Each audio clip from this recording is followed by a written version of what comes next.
So it's my profound honor to introduce our speaker this afternoon, Werner Gundesheimer, who has given us one of the most extraordinary collections in the history of the Mortimer Rare Book Room, namely 600 Italian travel books and manuscripts. A gorgeous selection is currently on display in the Book Arts Gallery in the Lure of Italy, an exhibition co-curated by graduate student Leslie Winter, in the front row here, and rare book specialist Barbara Blumenthal, who's in the back of the room.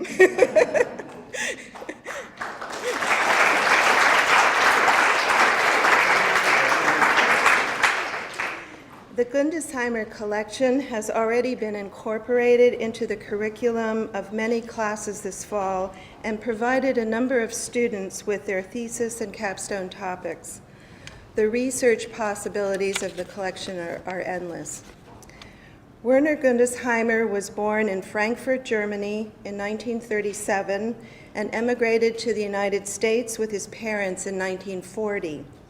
He was graduated from Amherst in 1959. In 1962, he was elected to the Society of Fellows at Harvard, where he received his PhD the following year.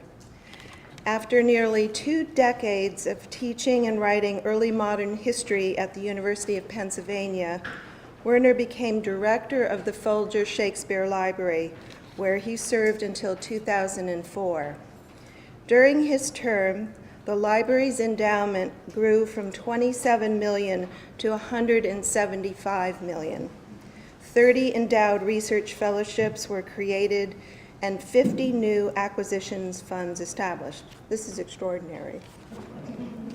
Since his retirement, Werner has taught at Williams and Amherst and at George Washington University and has served as a Phi Beta Kappa visiting lecturer. He has published extensively on a variety of topics in French and Italian history. His extraordinary CV includes 4 pages of publications, including seminal books on the Italian Renaissance and French humanism. He also has written book chapters such as, this one caught my attention, Women, Learning, and Power, Eleonora of Aragon and the Court of Ferrara, in the book Beyond Their Sex, Learned Women of the European Past. He's also written journal articles such as Two Noble Kinsmen, Libraries and Museums. I'm looking at Jessica. In the journal Rare Books and Manuscripts Librarianship. Over the years, Werner seems to have served on every board, from the Rosenbach and Dumbarton Oaks to the Redwood Library in Newport, Rhode Island, and won over a dozen grants, including a fellowship to the Villa Itati in Florence. He is a fellow of the American Academy of Arts and Sciences and a member of the American Philosophical Society, where he serves on the council. Since 1963, he has been married to the delightful Karen Gundesheimer, an artist best known for illustrating and writing books for very young children. We are so pleased that after this afternoon, Werner will add Smith to his extensive university and college lecture venues, along with Amherst and Mount Holyoke. We're very competitive here. Please join me in welcoming Werner Gundesheimer, whose talk is entitled Italia Mia, How English and American Travelers Made Italy Their Own.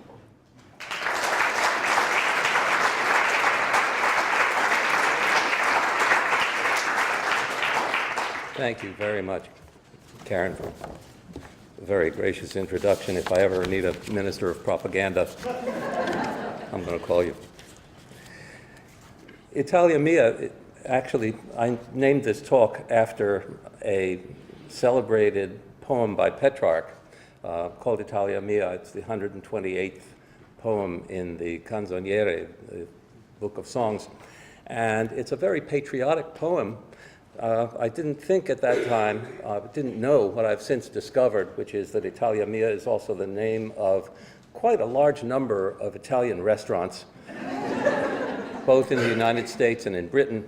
But it is also, the poem itself is perhaps most famous because it is the last document at the end of Machiavelli's Prince, in the 26th chapter, where he speaks of the need for a unification of Italy, of course, an event that came only centuries later.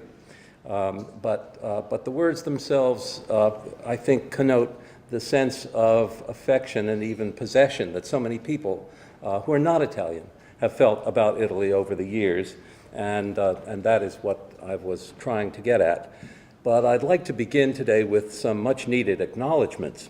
First and foremost, you should know that aside from giving Smith College this collection, I've had nothing to do with the lovely exhibition in the cases upstairs. It's entirely the work of the extraordinary people who constitute the staff of the Mortimer Rare Book Room and a couple of their helpers. Leslie J. Winter, then an MA student at the University of Massachusetts and now studying rare book librarianship at the School of Library Science at the University of Indiana, selected the books, devised the topics, and wrote the very helpful and interesting case cards. Leslie is with us this afternoon, and not only Leslie, but her parents who have come from Michigan, and I'd like her to just stand and acknowledge our thanks.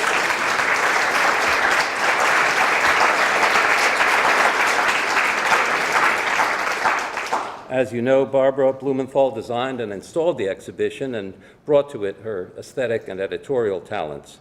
Mary Irwin organized today's festivities, which have quite a few moving parts, and much of all this took place during the regime and under the watchful eyes of Martin Antonetti, a very fine bookman whom I first got to know decades ago when he was curator of the Grolier Club in New York. Although Martin has recently been translated to Northwestern University, his commitment to preserving and teaching original sources will have a continuing impact here. In addition to these frontline players, several senior members of the library administration have lent their support to this exhibition and its related educational activities. They are Karen Kukel, interim curator of rare books, and Elizabeth Myers, director of special collections. So this talk has been billed as an illustrated lecture. In the interests of truth in advertising, I must confess at the outset that this talk won't be an illustrated lecture. Instead of a PowerPoint outline and pixelated slides, I've opted for mere words, just old-fashioned talk. And in case anyone feels deprived by this choice, let me begin by saying, as King Henry VIII is believed to have said to Catherine of Aragon, "I won't keep you long."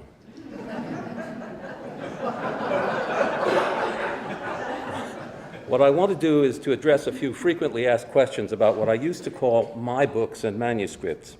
These questions are, first, what is this collection? Second, why did you make it? Third, why did you give it to Smith? That seems to be the one everyone really is asking about. What is this collection and why did you make it? For a long time, starting in 1978, I found myself prowling around secondhand bookshops looking for and occasionally finding and actually reading books on Italian travel. Not guidebooks, which I never enjoyed much, but personal accounts, diaries and reminiscences. For the first 10 or 12 years, this just felt like an amusing and inexpensive avocation, and I didn't think of the accumulating titles as a quote-unquote collection. At the time, I was teaching at Penn, and I think I was getting a bit restless. I'd started there in 1966 and had quickly been swept up in the activism of the Vietnam years and the vast changes that were making the Academy a very exciting place during that era. In the late 70s, all that seemed to be over. The university had become a relatively quiet place. The students were studying, the faculty was teaching and publishing, the administrators were ratcheting up the endowment.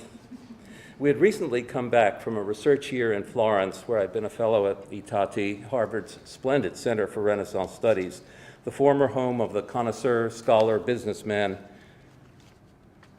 Bernard Berenson. It's a place where one is constantly aware of the lure of Italy to English and American visitors and residents. Not just Berenson himself, but a wide circle of what might be called Anglo-Florentines, who settled in and around the Arno city in the 19th century, and its analogs, the English and occasionally American residents in Rome and Venice and Naples. Many of the people who comprised the Berenson Circle were famous writers, people like Henry James, Edith Wharton, Vernon Lee, who was actually an English woman whose real name was Violet Paget, and Janet Ross. Among their works were some notable nonfiction books on their experiences of Italian life, works like Wharton's Italian Villas and Their Gardens of 1904, and James's Italian Hours of 1909, handsome volumes illustrated by celebrated artists like Maxfield Parrish and Joseph Pennell. The brilliant Janet Ross, whose grand villa, Poggio Gerardo, hosted at one time or another practically every English or American celebrity who came to Florence, and whom Mary Berenson described as a wicked old lady, became the Julia Child of Italian cooking in the early 20th century with her Leaves from Our Tuscan Kitchen, or How to Cook Vegetables, something that she learned from a very large staff. It was apparent that these wealthy sophisticates were, in a very real sense, the socioeconomic successors of the young English aristocrats whose tutors took them around Italy and other European destinations in the 17th and 18th centuries. Evidence of the continuous presence of prominent aesthetes was easy to find in Florence. The grand villas in the hills of Fiesole and Settignano with Anglo names, the Anglican churches and private schools in Florence and Rome that offered spiritual and educational nurture, monuments like the Protestant cemetery in Rome, where Keats is buried. But this was not the social world that interested me. It seemed to me that there had to be a parallel universe of ordinary people, not real or would-be aristocrats and socialites, but rather people like me who had traveled to and lived in and come to love Italy. What books did they write? How did they experience what Goethe had famously called the land where the lemon trees blossom? I think that at the time I was also trying to figure out why I had come to care so much about Italian life and culture. The world of Edith Wharton was one I didn't know or much understand, but things felt different when I started to read the less celebrated or even totally unknown authors of 19th century journals and diaries. It was easier to relate to their experiences than to those of the elite, waited on by their liveried servants in elegant villas. There was, for example, the little group of Englishmen who got such wretched food in an inn in Pitigliano in southern Tuscany that one of them expressed pleasure at having been seated near an open window toward the back of the inn so that he could throw his spaghetti out into the alley without being detected. There was Catherine Mariah Sedgwick, the novelist and abolitionist from Stockbridge, who in her 2-volume Letters from Abroad to Kindred at Home, published in 1841, vividly described, among many other things, her sleepless nights under attack from what she and many others called fleas, but which were almost certainly bedbugs. I make this entomological suggestion without intending any criticism of the use of the word fleas by 19th century travelers. Surely they knew their bugs better than I, but they suffered a lot. There were the occasional Roman Catholic travelers who marveled at the splendors of the church, and the many Protestant writers, including quite a few ministers, whose sentences drip with condescension as they describe the ritual practices of the Catholic faithful. My own introduction to Italy was very different. As a boy growing up in the Philadelphia suburbs, I had 2 converging streams of experience relating to Italy. My parents and I got out of Germany in August of 1939. After a couple of years and many adventures, we landed in a rented house in a modest neighborhood near the art school where my father taught art history. One of the kids on the next block was Jimmy Palopoli. His folks were Neapolitan immigrants. His mother, a large, warm mamma, who always had something delicious simmering on the stove. His father, a stolid, undershirted laborer who spoke mainly in the Neapolitan dialect, and whose mere presence commanded deference or preferably avoidance. It was a great, noisy, affectionate family, and it felt totally different from the rigid, curated mores of our Central European bourgeois household. That was Italy 1.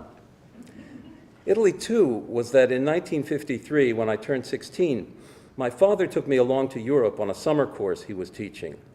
There were about 30 college students, all girls, as we called them in those long ago days, and this one high school boy. It was one of my more pleasant encounters with marginalization because it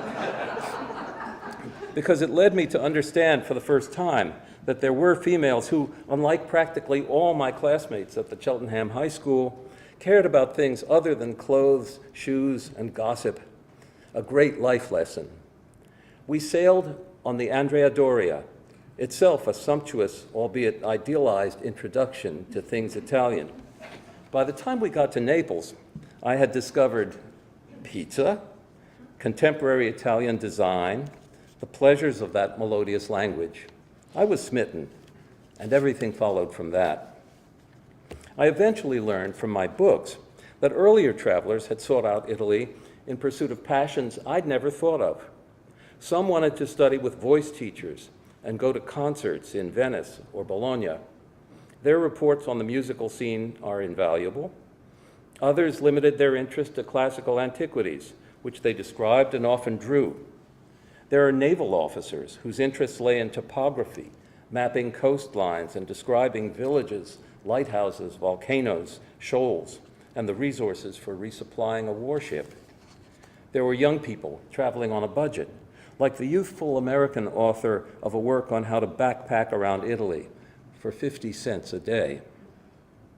There were mountaineers recording rigorous climbs in the Alps and Dolomites, and invalids trying to shake off the symptoms of tuberculosis in mountain retreats or idyllic coastal villages, and physicians writing to advise these invalids about where and how to convalesce. The fact is that this collection was formed with the optic of a curious reader, not a bibliophile. At first, at least, I wanted to learn about why and how other people found their way to Italy as a source of knowledge and pleasure. The second-hand bookshops in Philadelphia were brimming with these odd volumes. Someone told me about an old dealer named Sam Kleinman in West Philadelphia, a man who wouldn't sell you anything unless he was in the mood. I went to find him in his jumble of a shop across the street from a park that had hosted the Centennial Exposition of 1876. There he was, an elderly gent, quite unkempt, amidst mountains of books that seemed to have no particular order. After I introduced myself and told him of my interest, he shuffled around a bit and came up with an attractive 2-volume set of William Dean Howells's marvelous Venetian Life, and another of Howells's equally fine Tuscan Cities.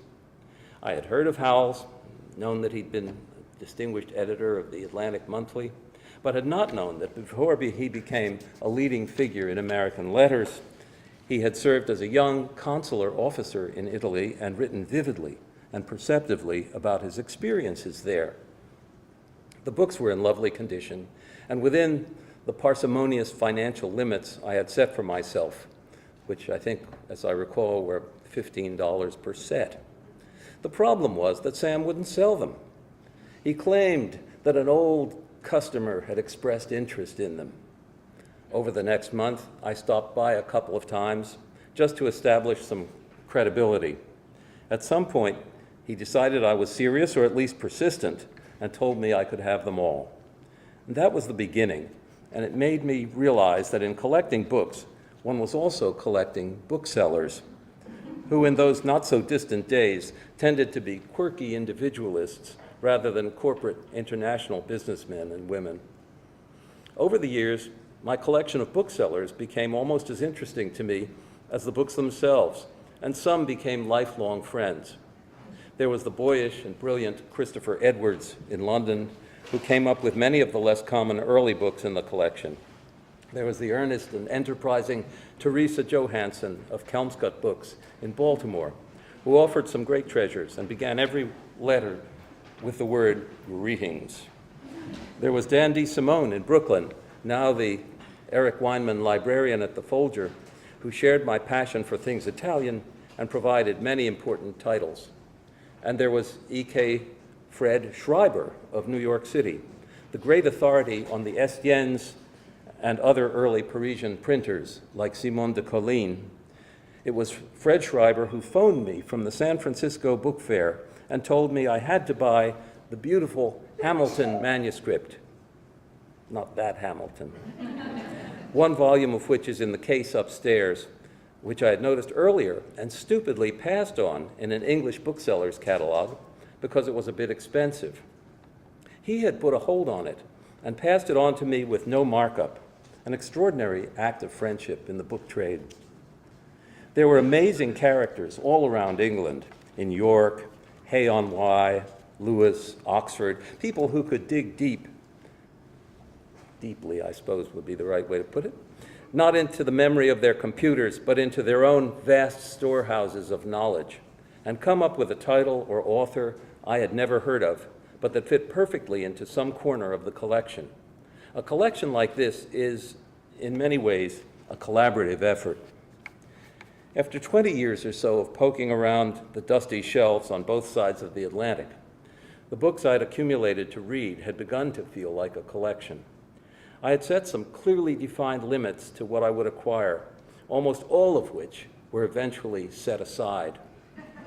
Chronologically, my goal had been to limit the effort to books published between 1815, the end of the Grand Tour period, the defeat of Napoleon, which opened up Europe to travel, especially for ordinary people, and 1914, when everything changed. But as the expanding shelves made their presence felt at home, Karen Gundersheimer also caught the bug and fell under the spell of the book world. It was Karen who in the 1980s had emerged as a prolific writer and illustrator of children's books who encouraged me to keep expanding and deepening the collection, venturing back into the 17th and 18th century where there were wonderful books that I had no great desire to read. That, of course, changed as they gradually settled into the library, and Karen, with Sarah Lawrence, 61, became a complete partner in crime. When new books appeared, we would read aloud from their vivid and often unintentionally funny texts. Much has been written about the intrepid women travelers who wrote of their adventures in Europe and the Near East in the 19th and early 20th centuries, and we both had a great interest in them. People like Freya Stark, Gertrude Bell, and Lady Hester Stanhope were trailblazers. What is less familiar is that there were legions of women travelers who hit the road in remote parts of Europe under conditions of great difficulty, hardship, and occasionally risk. Many of them were writers, or became writers. Among the most interesting aspects of Italian travel literature is narratives of travel by women. They constitute a very large body of work, and also a major part of this collection, probably about 30%. Women of all ages and many backgrounds went abroad, frequently without male companions.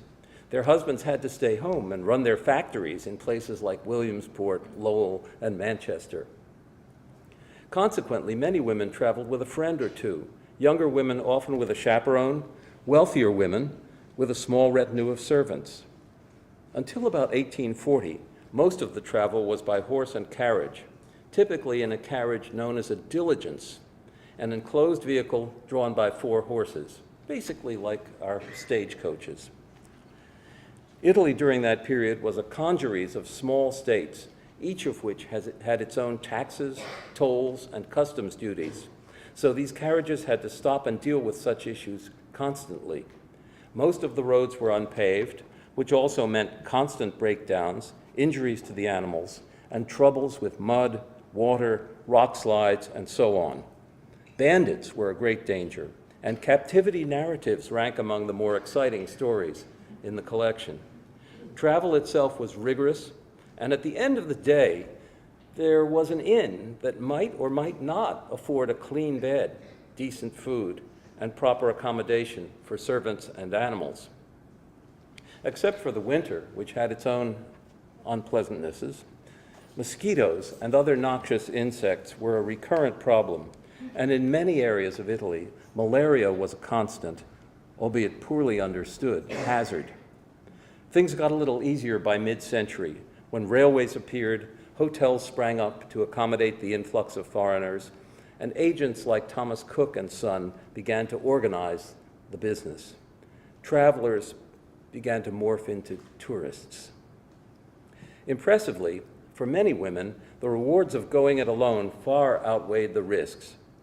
Mrs. Henry Warwick Cole made her way through the northern Italian valleys and all the way around the vastness of Monte Rosa, perhaps the largest and greatest of the Italian Alps, wearing her long skirts and with a small team of helpers, and got a handsome book out of it in 1859.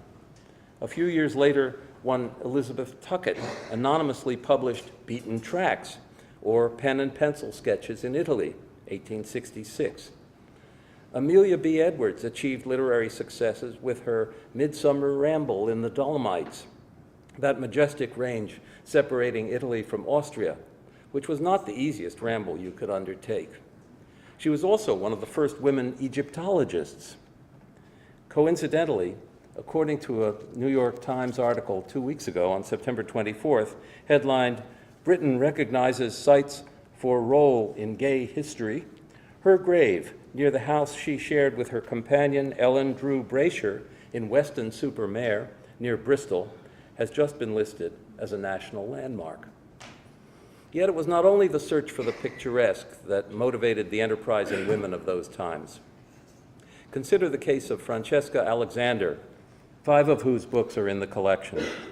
Born in Boston in 1832 and homeschooled, Fanny Alexander moved to Florence with her parents in 1848 and devoted her life to collecting and studying the folk traditions of the surrounding Apennine villages. One could regard her as one of the first ethnomusicologists. Her Roadside Songs of Tuscany, of 1887, is a splendid anthology. The same kind of anthropological interest drove a writer named Toni Syriacs, also a woman, to write Among Italian Peasants in 1900, which she also illustrated, and a certain Mrs. Comins Carr, whose Northern Italian Folk in 1878 preserves much useful data, fits into this universe of sort of pre-anthropological observers of folk life.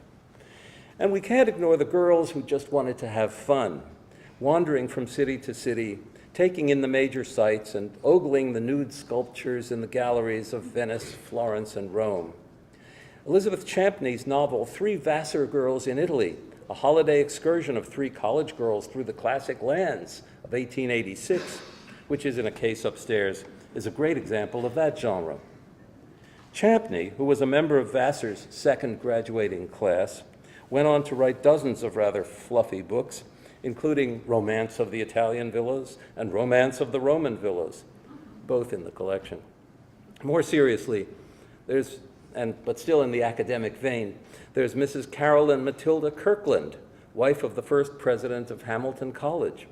Though clearly neither a gifted writer nor an especially perceptive observer, she managed to produce 2 earnest and chatty volumes entitled Holidays Abroad, or Europe from the West, in 1849. And even that has really useful information about the position of works of art in various museums and the kinds of guidance that a traveler received in going through these collections in those days. Perhaps this is the right moment to mention that while writers like Fanny Alexander and Toni Syriacs felt and expressed a deep appreciation and understanding for Italian people and their culture, this genre of travel literature abounds with expressions of thinly disguised or even open contempt for the inhabitants of the peninsula. One gets the impression that many English and American travelers, who in general did not speak the language or know anything about those who did, simply assumed their own superiority in every aspect of existence. They considered themselves cleaner, smarter, more educated, more honest, and superior in moral and religious values. And they proudly remarked that they dressed and looked better. Although American travelers especially tended to acknowledge that theirs was a young and slightly crass civilization seeking contact with the ancient sources of wisdom and beauty, they too looked down on the living heirs of the Romans and the Renaissance as a debased, pathetic, and ignorant lot. To recognize these attitudes among those who actually sought Italy out is to understand better the profound anti-Italian and anti-Catholic sentiment that emerged so prominently during the great migrations to the United States in the 1880s and 1890s, and that also helped to shape our own immigration laws over the past centuries, and one might add perhaps even some aspects of the debate today. If it is human nature to look down upon those who appear different, many of these writers were indisputably human. What we see here in its variety and in its sameness is the presence over decades or even centuries of an almost insatiable market for Italian travel books. In more recent times, that demand has been satisfied by serious writers like D.H. Lawrence, Norman Douglas, Sean O'Fallon, and H.V. Morton, all of whom are in the collection, though they shouldn't be since it's supposed to end in 1914, and others like Francis Mays, who are not. But to understand the lure of Italy, you can't do better than to wander back into the writings of some of the earlier travelers, people like the Irish actress and Whiggish political thinker Lady Sidney Morgan, whose 2 volumes of observations on Italian life and culture, published in 1821, still astonish with their wit and penetration.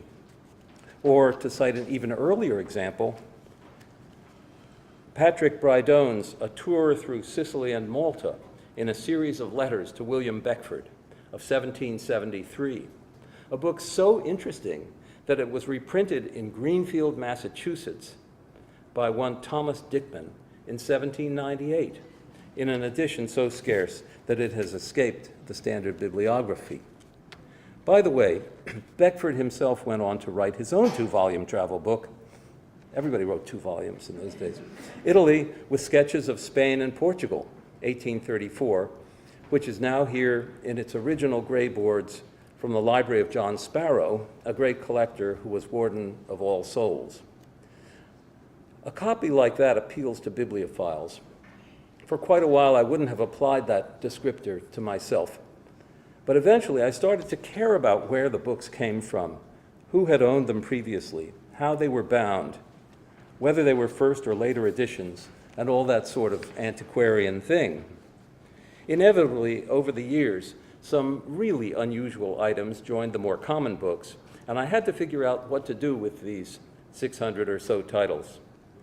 It was clear that I wouldn't be hauling them off to some magnificent tomb like one of Amelia Edwards's pharaohs, and Karen and I both disliked the idea of seeing these works, the objects of much affection, dispersed in the book market. They had come to constitute an archive that could be drawn on for research and pleasure if they found the right home. For me, it quickly became obvious that Smith College could be that place. When I approached him with that idea, Martin Antonetti quickly discovered that there was relatively little overlap between the college's holdings and our books. The collection would be a good fit from that viewpoint. But the same could be said of many other college and university special collections. So why Smith? It's true, even perhaps obvious, that I'm not an alumna. Nevertheless, Smith has played an important role in my life.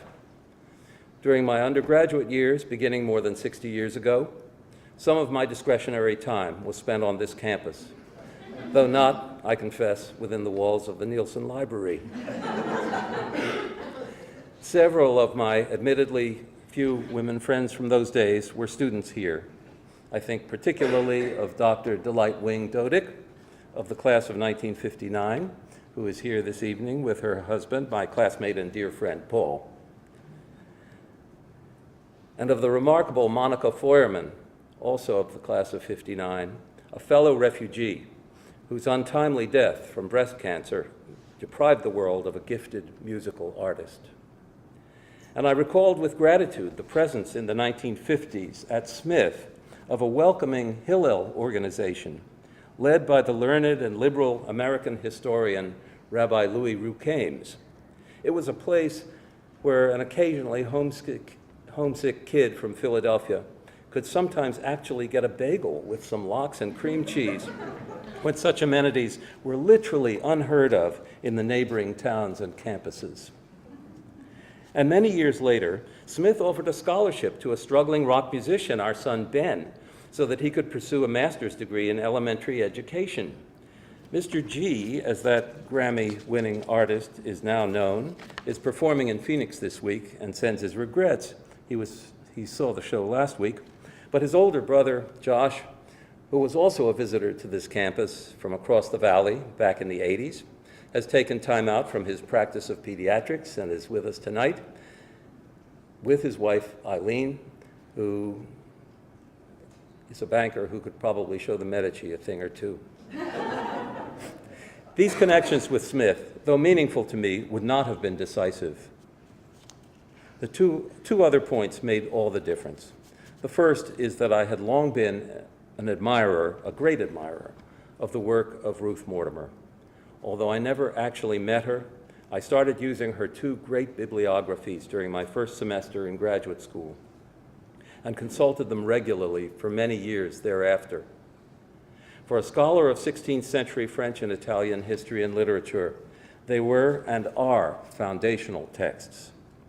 The notion that my books would be preserved in a room dedicated to her memory was just about irresistible. But the clincher was learning that Smith, unlike many great liberal arts institutions, continues to honor its historic commitment to Italian studies. Maybe not as much as it did at one time, but it does. The language and literature are taught here in depth, and there are active faculty in both history and history of art, carrying on the traditions so ably embodied by people like Clarence and Ruth Kennedy, Lester Little, and others in the past. In other words, there was solid evidence that the collection would actually be beneficial for the ongoing educational enterprise here. So it's a particular pleasure to see that this exhibition functions synergistically with the current show at the college's Museum of Art.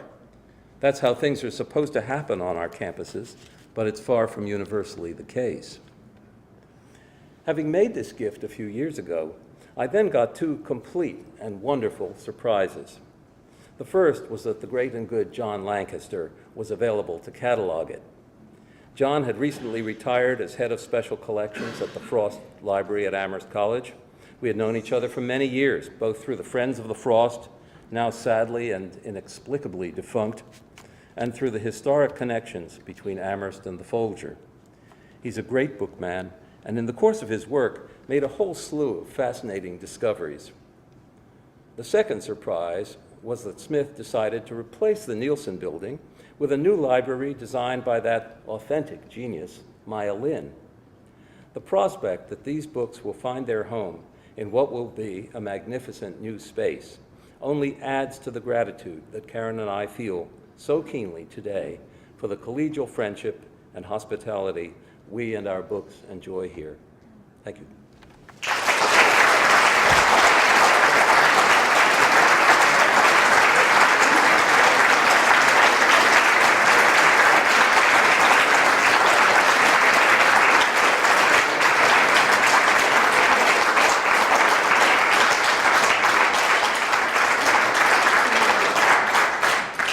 Thank you so much. I always wondered why you gave them to Smith, and now we know. So do you want to take, are there questions? I would like to have a clear idea of when the collection begins. Okay, the question is the chronological limits of the collection. The real heart of the collection is books published between about 1815 and 1914. However, I did drift back, and there are a fair number of really quite important books starting in about the 1680s and 90s and going through the 18th century and up to 1815. So there's a lot of material that could easily be consulted and productively used from that period. Then, after 1914, inevitably, I started getting some reference materials on the Grand Tour and Italian travel, and that all came over, as did a number of the books that I read that were published after 1914 that I just liked, and that were by good writers that I thought, well, sure, why not? But the real purpose of it was to try to document the experiences of people in the 19th century, the long 19th century, let's say. I have a question. I have a huge collection of travel books by lady travelers, which was my interest in the 19th century. And one of the things that got me interested was that I'd done a lot of traveling myself, and I realized how hard it was traveling through Eastern Europe in the 60s. With travel, traveler's checks and telephones and all these kind of modern conveniences. And I got to wondering about the actual mechanics of travel for the 19th century. How do people know what to take? How do they know where to go, what to bring, and all that? So Yeah. Did you find books of that sort? Yes. For example, there's a book called Brockaden's Travel, which really does tell people what they should bring.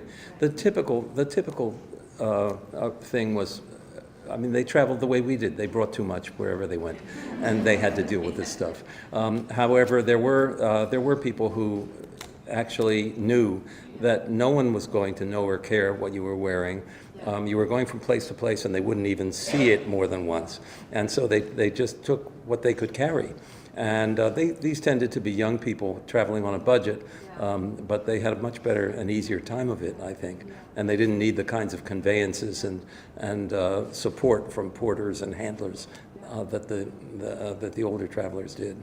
I was finding things like bring your own bathtub and have a winter liner made for it, so that you could put your clothes into the liner, and when you arrived, voila, bathtub and wardrobe, and things like that, sort of earlier in the century when people were, and I was interested in people traveling around the world, doing sort of more extensive than just the usual trip.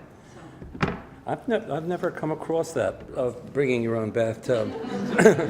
But I don't know that people bathed a whole lot in those days. I don't know if people actually did it. It was just Yeah. Well, that's a great idea. You should patent it. I can give you the reference. Yes, in the back. What proportion of the collection is manuscript, letters, diaries? Very little. Actually, I think there are just 4 or 5 manuscripts. It was not a big interest. And occasionally there was a manuscript that really belonged someplace else, and so it didn't stay with the collection. I gave it away.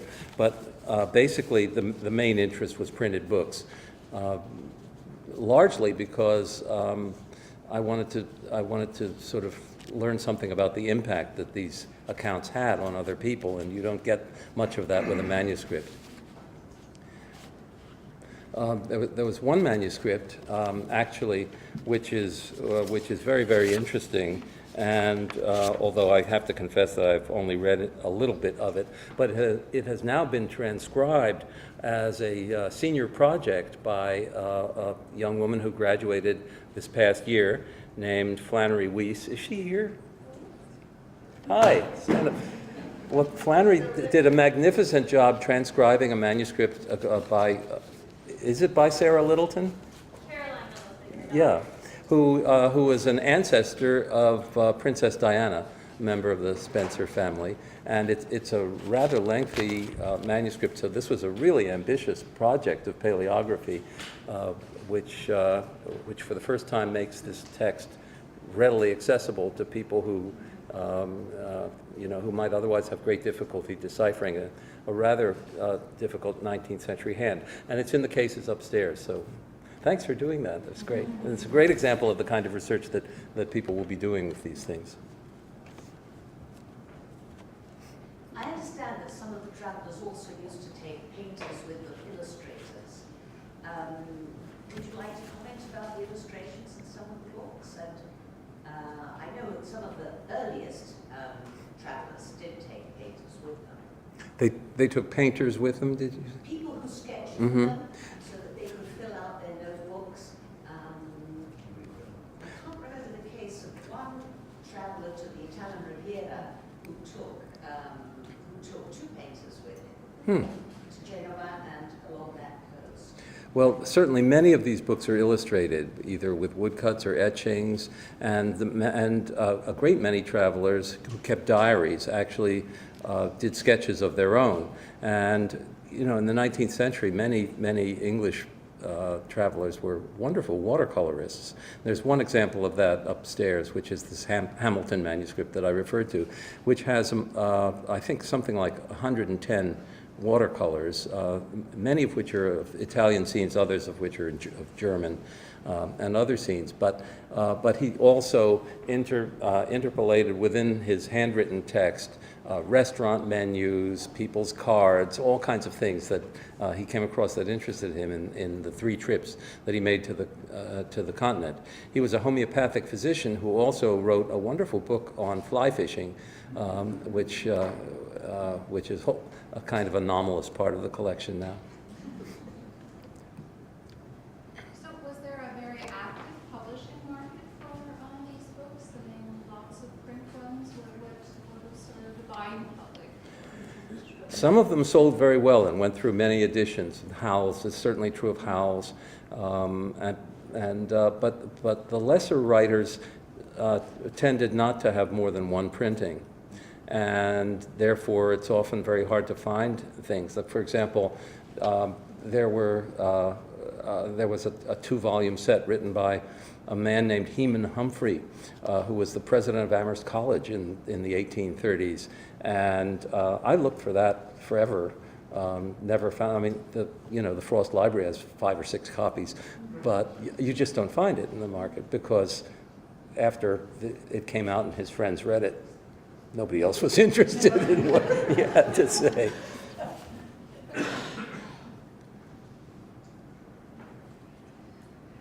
Well, if Last there's chance. no more questions, the exhibition is on the 3rd floor in the Book Arts Gallery, and Werner and Leslie and Flannery and Barbara will be on hand to answer your questions, and you can talk, one-on-one.